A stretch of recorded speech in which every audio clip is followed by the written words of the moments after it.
Hi, Stuart. This is Jan. Yes, Sean. I've heard you say before that if you want a spiritual life, it has to cost you something. Could you talk about that? Well, I talk about this all the time, and it comes down to a very simple reality. Anybody who feels entitled, is not going to have a spiritual life. I mean, life itself costs, you know, I mean, you want to get food, you got to pay money. You want to get money, you got to give time. You understand everything is a process of surrender in life. It's giving and receiving. You want a spiritual life, then you have to give something. You have to offer something. You have service, support. Just something has to come beyond yourself, to make it possible. Because, when you do that, you open inside. In order to give unconditionally and for the gift to come from the heart, you have to open inside. When you open inside, there's room inside you to receive spiritual energy. And I didn't understand any of this until I met Rudy, and I began to realize what I have to do to get his teachings. What I had to do to walk up to him one day and say, Rudy, can I come live in your house? The amount that I had to invest. And I didn't, at that time, I didn't have any money. I had nothing, but I had time.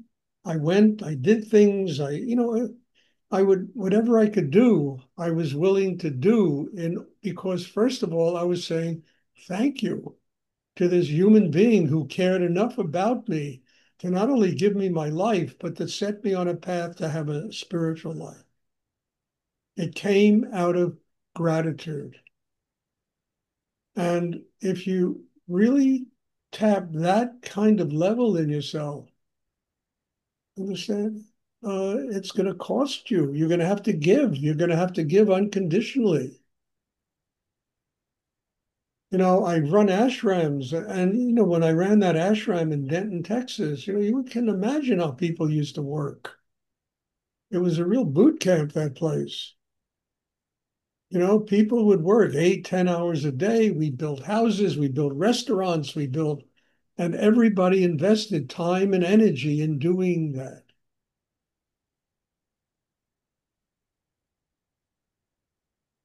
But it was part of the commitment to supporting a situation. Classes were always free, but people invested. They invested time, energy. People used to cook. They would clean. Something they had to give beyond themselves in order to say thank you to the situation. So without that, I don't get it. You understand? Because look, in order to do what I do, I mean, it's not easy teaching all these classes every week, trying to bring this extraordinary meditation practice to people all over the world. And I also understand it's a blessing to be able to do it. But the blessing doesn't come unless you're open enough inside and willing to make the effort to go beyond yourself, to serve God, to serve a higher force of energy in the world. It costs.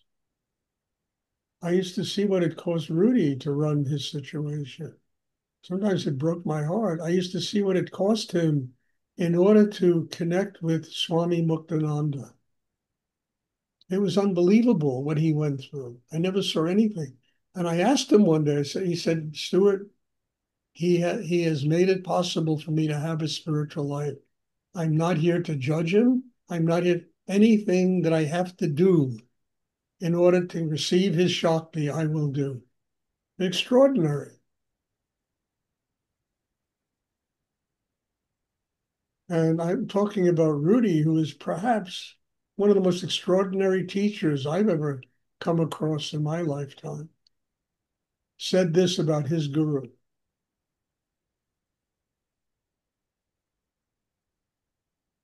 I remember once he offered Muktananda his business. Baba, you can have everything. I'll give you my business if you want.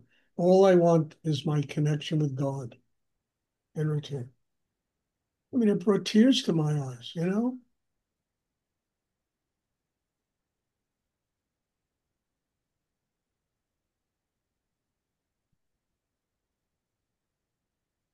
And studying with Rudy, I mean, look, I want you to go to Denton, Texas for 3 weeks. 9 years later, I worked out 3 weeks.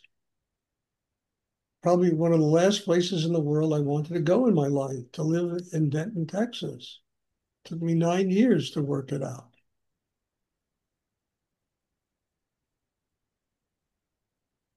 Running a commune, I think there can't be a harder job in this than running a commune, dealing with everybody. You're a father for everybody's problems.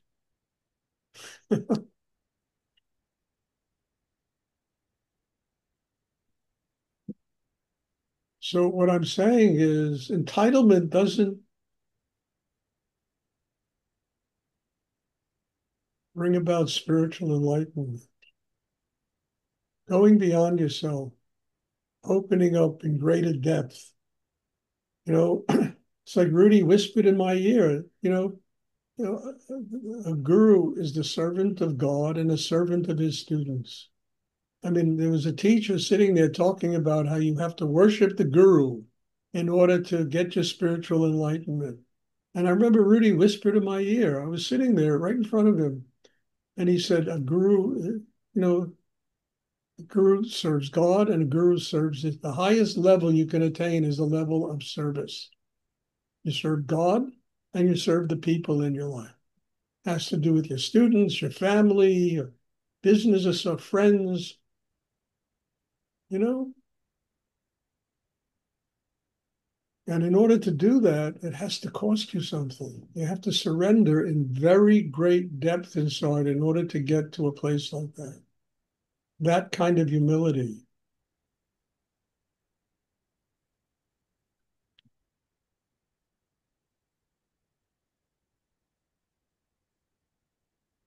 Now, this is not easy to understand in ordinary terms, but we're not dealing in ordinary terms here. We're dealing in people that want to have a connection with God.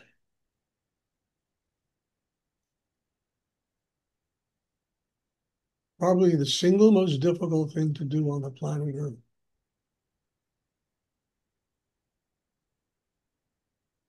We have to make room in ourselves. How do we do it? We learn how to have humility, gratitude. We learn how to serve in the world. You know, we learn how to love unconditionally, have patience with ourselves and other people. In order to do that, you got to break yourself down. How do you break yourself down? It's learning how to give unconditionally. It's learning how to receive unconditionally. And trust me, I didn't understand any of this until I started studying with Rudy, and I began to see what he went through to get his spiritual life. Boy, that did inspire me. It taught me a whole new way of looking at the world.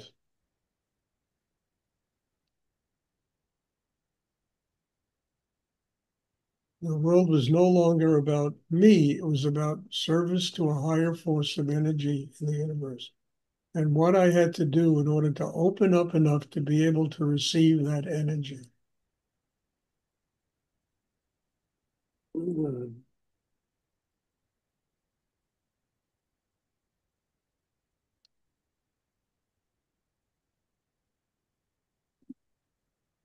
And along the way, there's joy, there's love, there's laughter, there's fun, there's, you know, people, you know, learning how to be with people in a non-egotistical way, but listening to people, learning from them, let them be your teacher, respecting them. Don't be opinionated and think, oh, this is my way is the only way. No one's way is the only way. And in order to recognize that, you have to surrender very deeply in yourself.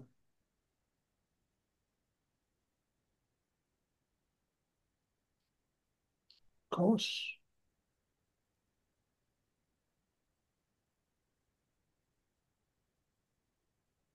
And what's the purpose of all this? You know what it is? Spiritual enlightenment. We're born on the earth to learn how to serve. We're born on the earth to learn how to be happy people. We're born on the earth to learn how to love unconditionally. And all the rest of this bullshit that goes on, it's all Maya. It's all an illusion.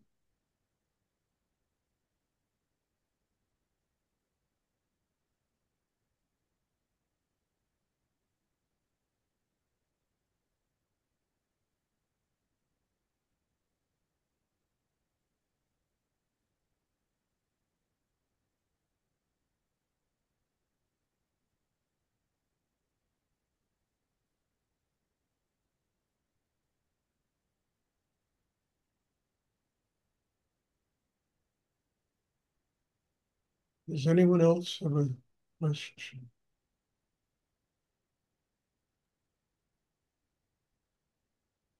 I hope it's clear what I'm talking about. I don't want to bust people's chops or walk around with a whip and crack you into it's not my life. I used to do that when I was younger, and I don't do that anymore. Mm. Experience brings a bit of wisdom, some knowledge about the difference between what's an illusion and what's real.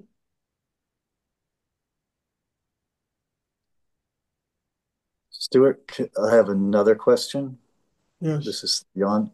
So you've talked about how, like Rudy, like you asked Rudy why he stayed with Muktananda, and Rudy said he's the only one who could break me down. that's right. That's what he Could told me. could you talk about what that means to be Well, broken Rudy down? always talked to me about how thick he was. I mean, he's a big guy, and he would talk about that, and he said, I needed somebody with enough Shakti and enough energy, chi, to break me down, to make me get over myself, to force me to become humble and learn humility and learn gratitude in my life, you Ooh. know? And he was a very strong person, Rudy. And I can't imagine what it would take to break somebody like Rudy down. I mean, even a saint has to surrender their sainthood if they want spiritual enlightenment. They have to be broken down. I have to be broken down. Teaching these classes breaks me down. Otherwise, I wouldn't do it. I really wouldn't do this. To stare at a computer like this, but it absolutely breaks me down. It makes me reach another level inside myself. Having run ashrams broke me down. Centers for dealing with, on Fourth Avenue in New York, I had 100 people used to study with me, for God's sake. And every one of them would come with their situations and their problems. And I had to grow in order to deal with the whole thing. I had to break myself down. Being in business, making money, and sometimes big money. You understand? In order to keep from getting sucked into that and being trapped in that illusion, I had to break myself down. And how did I break myself? I used the money to support the spiritual situation. That's what I used it.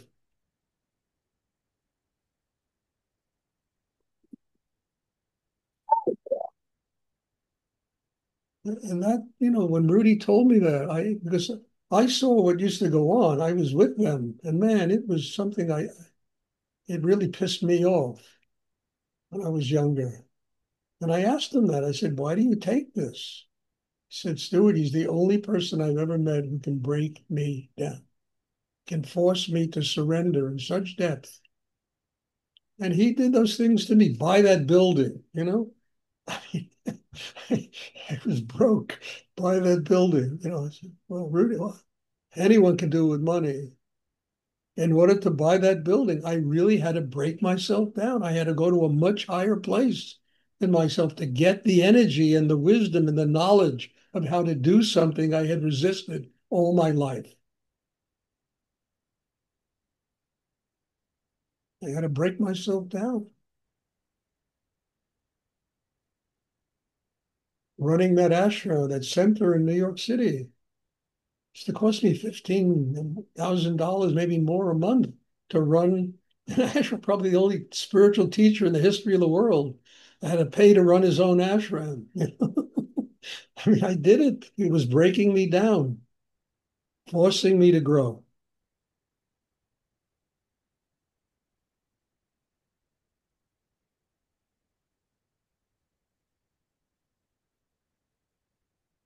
Of course, the only place I could get the energy to do all those things, I realized that was I had to go.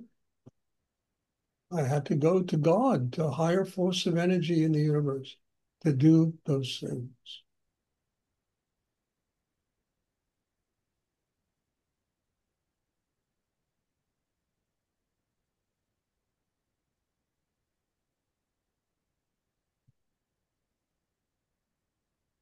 And I remember hearing Rudy say, a diamond is a product of 50,000 years of pressure. Learning how to live under pressure and learning how to transform that pressure into a diamond, which is oneself. Understand? It's an extraordinary way to grow. Instead of getting sucked into it and lost in it, and you know,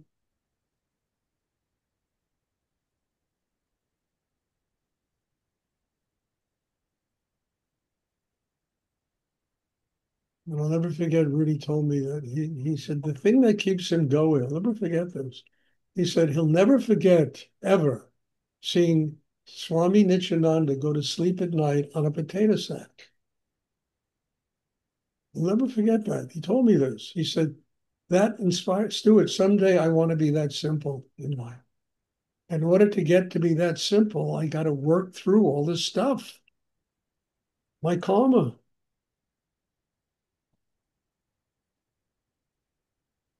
I mean, Rudy, who owned buildings all over Manhattan and had probably the biggest Asian art business in the history of the world, lofts filled of stuff, and told me this. What keeps him going is he never forgets Swami Nityananda going to bed at night, sleeping on a potato sack. He said, to get there, I have to break. I got to go through my karma to get to the place where there's that kind of simplicity. We all have karma. Can't run away from it. You got to embrace it and work through it. That was Rudy.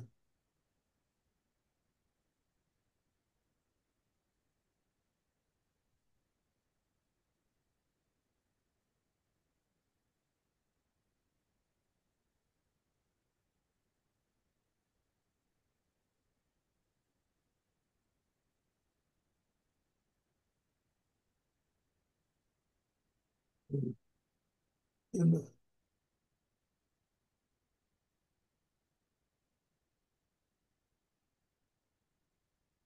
Rabbi said to me, there's only one thing I know Muktananda can't take away from me, and that's the love in my heart, the Ananda that I'm experiencing in my connection with God.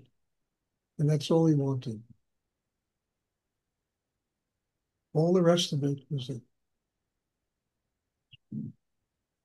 working through his karma.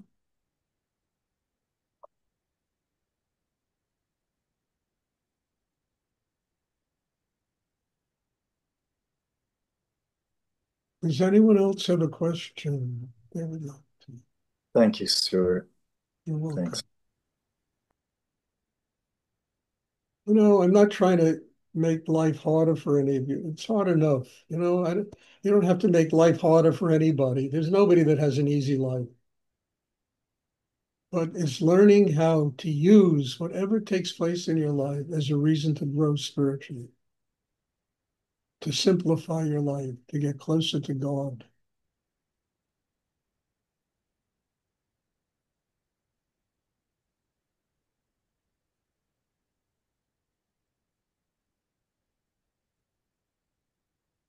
and to laugh, have fun.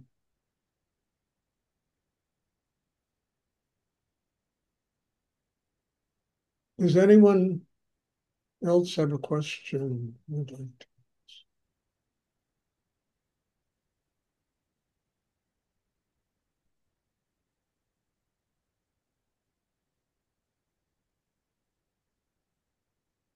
Okay, well, thank you. God bless you all for breaking me down.